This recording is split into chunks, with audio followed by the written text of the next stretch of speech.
All right, friends. Today I have Sarah Foley, known as the Vertical Blonde, on the podcast. She is an icon and an icon creator, which we'll get into, and a professional speaking coach. So, Sarah, thanks for joining us today. Thank you so much. I love that. Icon creator. It's so good. Yes, it is. It is. So, your story is one of immense transformation. Can you take us back to the moment that changed everything for you and how you decided to rise from it? Absolutely. I love starting with this. So back in 2012, I was kind of living the dream. I had found this great new boyfriend. We were totally in love. I was running a spa up in Park City. Just felt like I was just nailing everything. A lot of good family and friends. Really loved my life.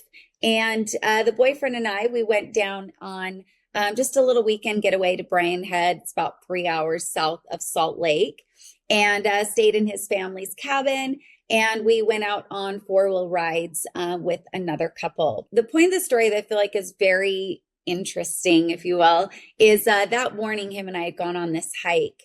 And we were just looking out on these gorgeous red rock formations. It was just stunning.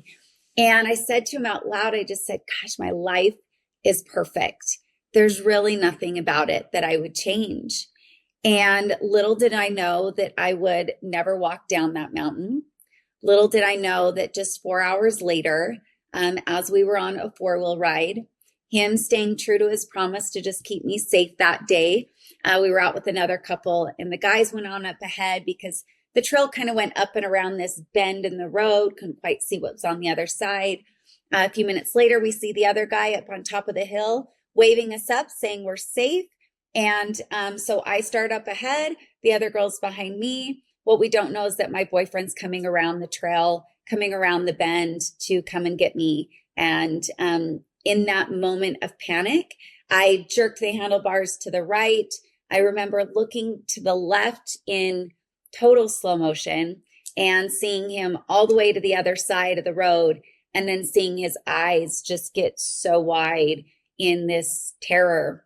And my front wheels hit a ditch and I started flipping on this machine. I held on for dear life, not really knowing what to do. It was so quick, so quick, and yet also slow motion.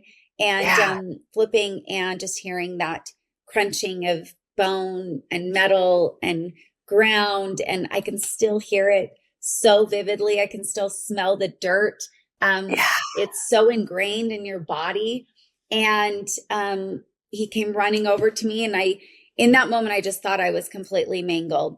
Luckily, I was wearing a helmet. We still have the helmet. It's got this big gash in the back, just this reminder of how close it was to really losing a sense of my mentality and my brain. And I just said, oh my God, call Life Flight, don't move me. And how's my face? I just thought I was just mangled. And he says, babe, your face is beautiful, but I don't know about the rest of your body. And it had snapped my clavicle up the left side. So it's kind of holding myself up so that the bone really wouldn't kind of pierce through that skin, and broke almost every rib and broke my back around that rib cage area. And that's what squeezed my spinal cord. And it was instant paralysis. So I couldn't move. I couldn't feel. I couldn't really register what was going on. I stayed very coherent. Life Flight took about an hour and a half to get there. And then it was off to Las Vegas Hospital. They did the surgery right away. And I don't remember this part. My mom told me this about 6 or 7 years after the accident. And she said, you called me right before surgery and you sounded just like this terrified little girl version of yourself, and said, Mom, the doctors think that if they can relieve the pressure, that I'll be able to walk again. And I think about that as a mom now, and just getting that phone call and the terror and the just, God, you just always want to make sure your kids are okay. And, it's been almost 13 years. I still have not walked. I still do not feel anything below my rib cage. Life is very different. And life got really, really beautiful after a certain point. Those first 4 years were a lot of denial. right? Just, Yeah. I'm great. Everything's good. And behind closed doors was just really dark, really ugly, a lot of suicidal thoughts, just didn't want to be here anymore. I just couldn't fathom being alive now with this disability and in a wheelchair. And I just thought, gosh, anyone I'd ever seen in a wheelchair was not happy or healthy or stylish or successful. I just thought everything was gone. And, a lot of my family really, they anticipated the same thing. Her life is over. And at about that 4-year mark, we got a really neat opportunity. So a quick fast forward, the boyfriend and I ended up getting married. We had our little boy, Charlie. And when Charlie was about 1.5 years, my husband then got a job transfer opportunity to Maui. And it was kind of this like, okay, we're heading there, and it was pure clean slate. And I just had this kind of instinct of, I am going to find so much healing. I'm going to open myself up to healers. I'm going to open myself up to new ways of seeing life. It was just this invitation of, let's see what life can really offer me, and let's see what's out there. And it did.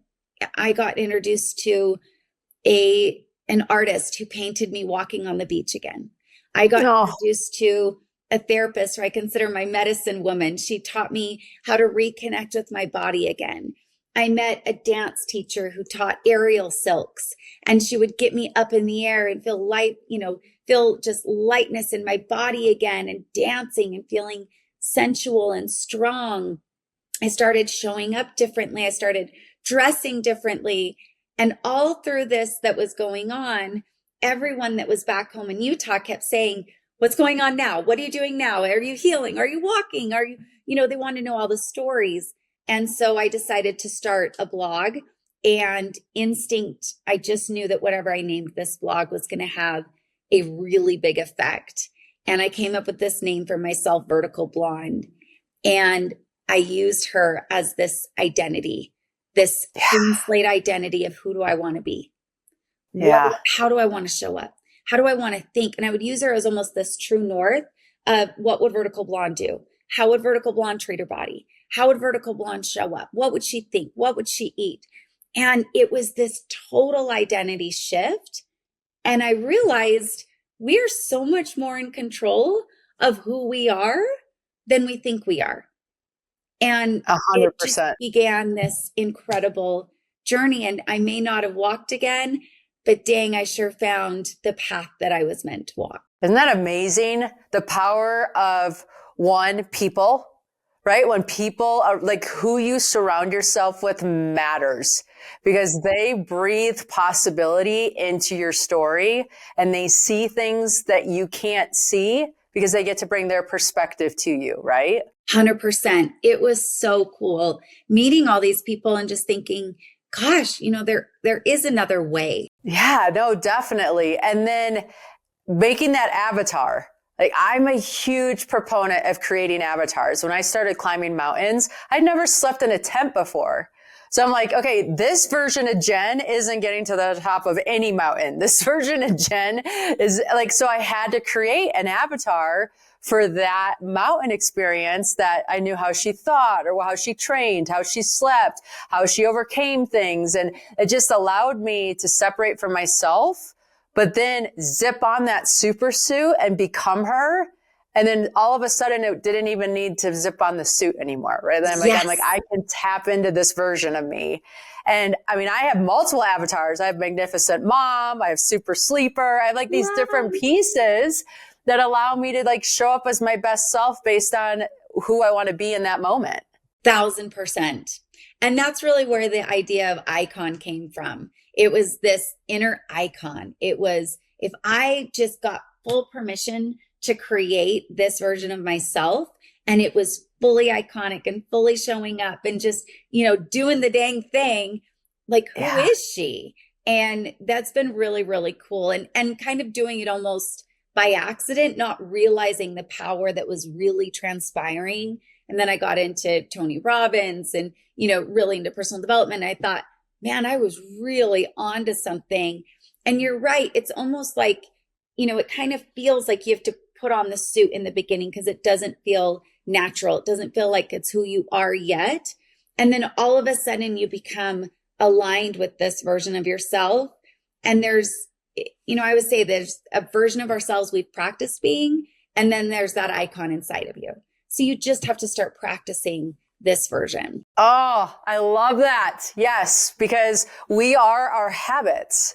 And so the habit of who you are today is what you're doing every day. And if you want to interrupt that pattern, like you actually have to break your winning formula, because your winning formula got you to here. But if you need to go over there, then you need a new winning formula, and you have to let go of what is currently working and just do these tiny little things that you become the habit of somebody new. 100%. Couldn't have said it any better. What fears do you still wrestle with today, and how do you move through them? Wow, that is a beautiful question. It's something I wrestle with a lot, of this being too much, being too much for others, or, and I think it was always a learned behavior of, don't outshine other people and, that kind of idea. And I think that that's really, really deep in a lot of us, especially like recovering people pleasers. You want to make sure everyone's okay. And so there's this fear of being too much. But on the flip side of that, I have this insane regret of not fulfilling my fullest potential. And so those get into a bit of an argument all the time. It's like, gosh, don't be too much, but dang, don't you dare let this life go to waste. I've seen others in my personal life who had incredible talent, who had just that it factor, and they didn't go for it. They didn't go for it. And I see a sense of regret and pain behind their eyes that I never want to experience. I never want to see that or feel that pain. And so it pains me all the time of just really not going for the big thing. I'm definitely a big dreamer, and I also got a lot of work ethic growing up too. So I'm a big doer. And I think that really sets me up for success that way. But it's funny how the two fears sometimes cancel each other out, and then there's not movement. And so those are the times when you really have to get in touch with that iconic version of yourself. And you just say, I'm not leaving anything on the table. Yeah. No, I call it my super much, right? So when my son when he liked something, it was super much. And not too long ago, my daughter came home from school and someone told her she was too much.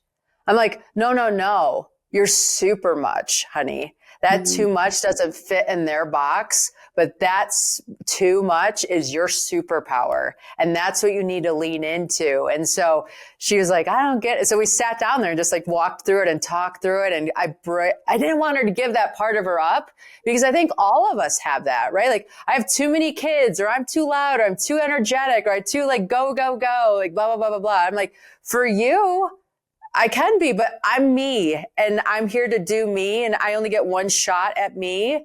And so I have to be this too much for you, because it's okay. Yeah, because the alternative is a lot more painful. A lot more painful. I had this great woman say something to me pretty early on in all of this. And I was really concerned around my disability and how that came across to others. And, again, kind of going back to that idea that I had around what disability meant for me. And that was a huge identity break that I had to get through. That one was probably the hardest one of all. And this woman, she said, it's not a disability, it's a super ability. Yeah. And it just started to reframe of, okay, when I enter a room, a lot of eyes go onto me because I'm the different thing in the room. I'm the odd one out, right? Everyone else is usually walking. And so I used to get very self-conscious of that attention. Don't look at me. I want to hide. I don't want to be seen for this. I want to be seen for me, not this chair, and really wrestled with that. And then I thought, okay, well, if I've got their attention, maybe I can get a little bit more intentional about what I do with that attention once I've got it. And so I started using it to my advantage of, if I've got if I've got eyes on me, what kind of impact do I want to make? What do I want to say? How do I want to show up in a way that now kind of breaks that old stereotype, not only for me, but others within disability world? Yeah.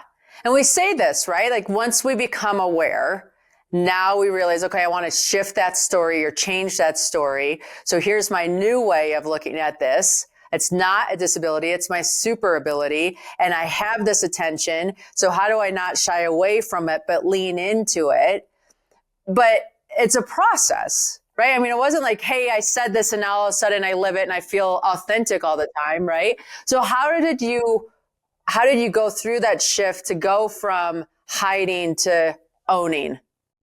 Yeah, going back to using Vertical Blonde as it. Your avatar. Become Okay. absolutely that it factor, and just going back to her time and time again, and then becoming, known for it. And it started to make me sit up a little taller and show up a little different. The conversations shifted, and got my little business cards made, and handed them out to people. And it was a great conversation starter of what is Vertical Blonde, and having that. And so it absolutely came down to, and I had this conversation with my little boy today, of, those thoughts create the emotions and the feelings and on and on. And so I kept asking myself, what would she do?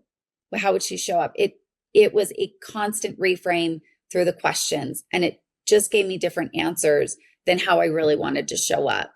And, fitness was a huge part of that as well. The dance world, I got a personal trainer, had a really great physical transformation, felt good in my body again, felt like I've got energy again and vitality again. Because to be really frank, I started to become all of those negative stereotypes for a while. And Right. I started to really become that. And I thought, God, these words have a lot of power. I better start changing these words. And so as I started having this physical transformation, a lot of other women with disabilities started coming forward and saying, how did you do that? How did you get fit? How are you happy again? And so we ended up starting this company called Disability Icon. And the whole thing was about how do we reframe this idea of what disability looks like just by starting with our health, just by starting with our vitality. So my trainer and I started that. But it was a constant asking myself, who do I want to be in this? How would Vertical Blonde show up? And then if it's not just for me, but it's showing that to all others with disability. In the beginning, and still to this day, I feel a great sense of responsibility within how I show up for the disability world. That everything that I'm doing has that underlying context of this is about reframing disability on a much bigger scale. Yeah. And I think when we have those whys that are so big, that we get to pull the energy from that collective to achieve the thing, right? Totally. So, I mean, prior to my car accident, I had this, I was just checking the boxes, going through the days and saying, once my kids get to college, then I'll do me. It's that if then that was hiding in the story. And then I got into that car accident and I was like, I don't get to choose when I die. Like, what happens if that happened? Like, I am so lucky to still be here. And I am not here for the benefit of everybody else. I'm here for some story that I'm supposed to bring forth and to live that to help everybody else, right? So when I started stepping into the fact of, I'm a mom of 7, I get to tell the world what that looks like. Yes. The world doesn't have to tell me what it looks like. And I get to show my kids how exciting and what a privilege and what an honor and all of that kind of stuff. So when I started leaning into me, which felt very selfish at first, and so we had to reframe it from selfish to self-full. Mm-hmm. That was like, how can you be self-full today so that you have a full enough cup to pour into everybody else's? 100%. That just changed the game. And then I realized if I don't write that narrative, the world will. And I have the power to change that narrative for me, which then changes it for those around me. And that's a responsibility I think we all have. Absolutely. There is this word that I learned in Maui that has become this very much core value of everything I do, and it's Kuleana. And our Kuleana, when we're living in Kuleana, it is our God-given responsibility to use everything to our advantage to become our best self. So using our traumas, using our talents, using our skills, using our life circumstances, using everything to that advantage. And it begins, this is the part that I love so much. It begins for our own benefit first. And so that it can trickle over to others so we can change the world. And I sort of think of Kuleana as, I can because you did, and you can because I did. If we all show up in that greatest potential and we are reframing it, and we are really taking to heart what a responsibility it is, I just imagine what a beautiful world that becomes. Everyone becomes so elevated, and we're feeding off of each other and knowing that, I need to see others going out and reframing it so that I know it's possible, just like others need me to reframe it for them. And so it becomes this cycle, and this really beautiful cycle. But I just love that idea of Kuleana, and just what a beautiful world I feel like it creates. Isn't that fun when we have these words that give us this like relationship with each other and summarize things in such a simple way? Yeah.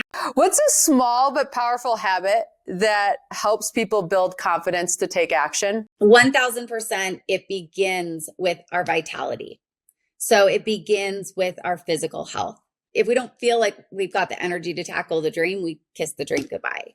So at the core of everything, I believe, is just our physical health, and doing it in a way that doesn't feel like I'm working out because I hate my body, but I'm working out or I'm moving my body because I love my body enough to do this. And I feel like that reframe is huge when I show up and God, I love my body enough to lift these weights. I love my body enough to go dance, and doing the things that make you feel better and giving you that energy. And I feel like everything takes off from there. I saw that firsthand with myself. I saw that firsthand when we started that business of Disability Icon.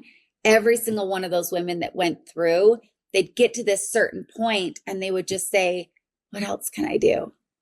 They felt so much more energy and aliveness and possibility, and everything changes when you feel better in your body.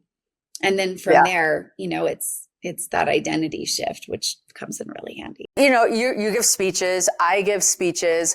Before I go on stage, like I'm my own hype girl, right? Like I'm hyping myself up. I'm getting myself into that energetic space so that when I go out there, I'm ready to slay it. Because once you get going, you get the energy from the crowd. Totally. But you really want to win the crowd over. So you got to bring the energy first. Well, you have to generate the energy to bring the energy. And so what are you doing in your life to generate that energy to be able to bring it? And whenever I'm feeling lull or stuck or frustrated, like that's my cue. Okay, you got to generate the energy again. And so get up and move or feed your body something healthy or something. But we're responsible for our state. And once we own our energetic state and we get ourselves into a space that gets us into that mode to be able to give and go and grow, like game over. Absolutely. I always think that, all energy has momentum. So laziness breeds more laziness. High energy breeds more energy. Whenever I'm teaching those that are wanting to get up on stage, we talk a lot about the fact that she with the strongest energy wins, or he, if I'm talking to a guy, but those with the highest energy win. It's either me on stage or the audience, right? Like I am responsible for the energy of that audience. But then it begins with internal. There's a low she in me and there's a high she in me. And I have to make sure that that high she is in the driver's seat, that it's go time. Music is huge for me. It's like, okay, vertical blonde, and I'll do this thing and I'll like slick back my hair, turn on the music, and I just feel that energy just brewing. I love Smells Like Teen Spirit by Nirvana. And it's just like, rah, and you get in that state. I'm super high energy on stage, and I'm super high energy in my life.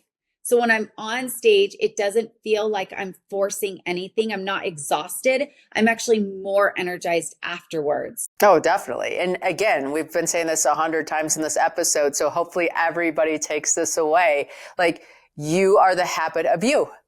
And so if you want to change, like, how do you change the habit so that you're authentically yourself all the time? And if there's something you don't like that awareness is this first step to being able to shift it, and then ask yourself, what would my avatar need? Or what is this person going to be? And how do they show up? And how do I practice being that so that I'm that all the time? Yeah. Okay. So when someone feels lost or disconnected, where should they start looking for answers? I had this girl reach out to me, and she says, she sent me a DM. She says, you're always talking about you and your friends and how you have these conversations about personal development and your dreams and, how we're going to get there and strategize. And she says, do you guys really talk like that? Do you guys really talk about that? I say, yeah, those are that's all I've got time for in my life. Like, if you're not vision oriented, if you're not high energy, and I don't mean like rah, rah, rah, but I mean, you are intentional about it. You know that you're responsible, like you said, then I don't have time for it. And I also know that some people really want that and they don't know where to start. And so I gave her this advice. I said, it begins by you becoming the friend that you want to be. You being that friend that you want. It begins with you saying, I'm the one that's actually going to change the conversation when it goes to drama about other people. And instead we start talking about dreams. And if it's not happening in those conversations with other people, then it begins with you. It begins by you becoming your own best friend, and then going to the places that already are hosting the people that you want to be around or want to be more like, going to events, going to retreats, doing your own work and your own healing. The amount of connection and to myself and to others, especially women, that I found in those healing circles and those retreat type experiences was so profound. And it was the space where it was like all mask was off, nothing. We didn't have to be anything but what was true and pure. And that's where we get to work all that gunk out so we can start showing up fully. And so if someone's feeling lost, it really is being that own best friend. I had, living in Maui for a while and then coming back to Utah, I came back a very different person. I didn't look the same. I didn't talk the same. Nothing about my life was the same from when I left to when I returned, which also meant that a lot of my friendships needed to shift. So I came back and there was a very lonely, I call it lonely, but there was a very alone period where it was just getting clear on who are the kinds of people I want to surround myself with. Yeah. And when you're in that season, check in with yourself. When you leave a meeting, did I feel energized? Did I feel drained? Is this something that's filling my cup? And just really being honest with that, and then slowly replacing those drainers with energy rechargers and allowing yourself that space to figure it out. Yeah. Okay. So your mission is to empower others and help them light up the icon within. How do you help them turn their pain into purpose? I really live by sort of these three pillars. The first one is this icon up. So this is the who, right? And it's getting really clear on that. I got the really amazing opportunity to work with multiple women that are going for Miss Utah, Miss America, the pageant world. And it's interesting how a lot of them, it's like, well, what does my director want me to say? How do they want me to show up so that I can win? Versus, no, what about letting your best self out to play and showing up as that, regardless if there's a win or not, knowing that you won or lost based on who you decided to show up on, not becoming someone else that they wanted you to. So getting super clear on that of really, who am I proud to show up as? And thinking outside the box. One girl in particular, we went through this entire experience and I was like, well, where's the joy in this list, right? Where's the enthusiasm? Where's the total joy? And I think that sometimes we think we got to live in this one little box. Don't be too emotional over here. That also prevents us from being too emotional and joyful over here. So getting really clear on that and not being afraid to look outside the box. And then second is how we're showing up. It is a living ready. So I like to think that every single day, some people might think I'm crazy, but it has happened time and time again. Every single day, the biggest opportunity of my life is going to come. And I'm not sure where it's going to come from, but it's my job to now go and either find it or create it. Create it out of thin air, create it in the Starbucks line, create it on a Zoom call, create it just wherever you are, and realizing that those opportunities are everywhere. But if I'm not showing up as my iconic self, they're not going to happen. Or I'm going to attract the wrong opportunities that are going to derail me even more.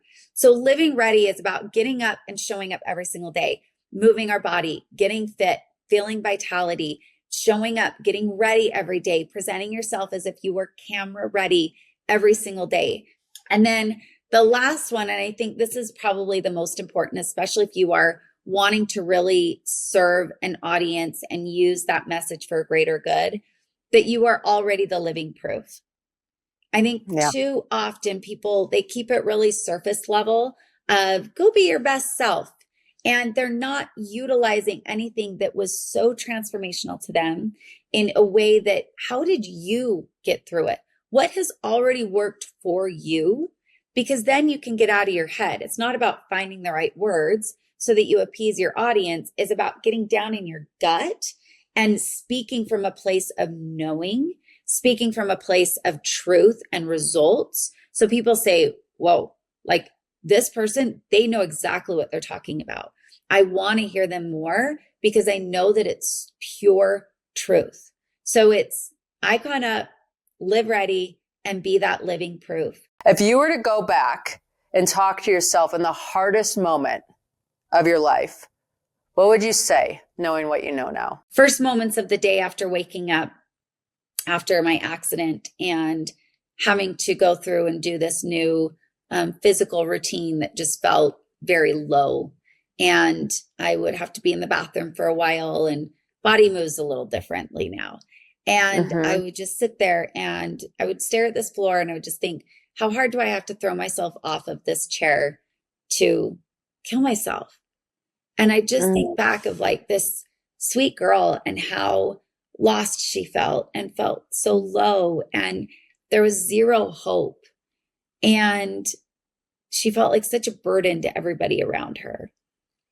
And I would just want to give her this big hug, a hug at her level, which, side note, if you ever meet someone with a disability or in a wheelchair, somehow get on their level. Stop hugging from up here, get to my eyes. And I would just get to her level, hug her, hold her, and just whisper in her ear, you have no idea what's about to happen. You have no idea what's about to happen. You're going to go through a lot of transformation. You're going to go through a lot of really hard times. Tears are going to become your nemesis and your best friend. And at the end of the day, this is so in alignment, even though it feels like it's not. This is so alignment with the calling that you've got in this world. I always knew growing up, I just had this feeling that there was bigness in my life. I didn't know what it was, but there was just this gut instinct that there was a bigness that was about to take place. And initially I felt like this accident was crushing all that bigness when it was actually this catalyst to the bigness to actually take place. Yeah. So everybody listening, depending on where you are in your journey, like connect to that story, because that's a universal story for all of us. That was a really good share. Thank you for doing that. You're so welcome. Yeah. Okay, my last question. What's a mantra, philosophy, or lesson that guides you every day that you hope to pass on to others? First of all, I love all of your questions today. Oh, they have been you. So out of the ordinary and so intentional, so different than most podcasts that really want to stay surface level. So I really want to thank you. It's been really eye-opening for myself today. And the mantra, I've got two. One is becoming vertical. This idea that it's a never-ending process. Vertical is both an action and a mindset. It is this idea that everything is there to elevate me. And if I can see it that way, that everything is going to help me become more and more vertical, then it flips the script, right? Then I find the lesson, then I find the opportunity instead of letting it crush me. And then the second one I'm really proud of because I just got it trademarked. And I really love this idea of going from I can't to icon. That it's the journey of taking whatever you feel like you can't, this thing that you felt like was just out to get you, the reason why you can't is actually the catalyst to you finding your most iconic self, to you showing up so iconic. So I can't to icon it's a guiding light for me. It's catchy. I love it. There's something so endearing about it. But this word icon, I feel like it's a little on trend. And I'm like, I started saying icon back in 2016, but that it has so much symbolism for me. It means so much, this term icon, because without me finding Vertical Blonde, I very well may not be here anymore. And when you have a word like icon, right? There's such a big energy to that you get to be your whole self and fill it up. There's no too muchness in icon. Exactly. And it's kind of fun because locally, especially, it's really caught on as part of my brand, and they'll introduce me with the term icon a lot. And I remind them, I was the first one to call me this. You have full permission to be the first to call you whatever makes sense for you, whatever lights you up. We go through this process of icon up and we really dive into it with my clients and we get so clear on you are a blank slate. What do you want it to look like? How do you want to dress? How do you want to speak? And then we give it a name. And this name, whether it sounds silly to the rest of the world, if it lights you up, if it evokes something in your gut that just makes you lean into life, that's all that matters. You found the right one. Yes, yes, yes, yes. So everyone listening to this show, this is your call to action. Icon up. Who do you want to be? How do you want to create her? What does it look like every single day? Or him, not just hers, or him. Totally. And understand there is no too much. You are here to be super much. So step into that, own that, share your story with us. And if you need help creating that icon, Sarah is where you need to go. So Sarah, where does the audience find you? Every platform is Vertical Blonde, verticalblonde.com. I'm really lively on Instagram, so come shoot me a DM. I love when people slide into the DMs, especially when they slide in with their iconic name. So I love having conversations on all platforms. Vertical Blonde is where it's at. There we go. Thank you. Thank you. Thank you so much. This has been an honor and a pleasure.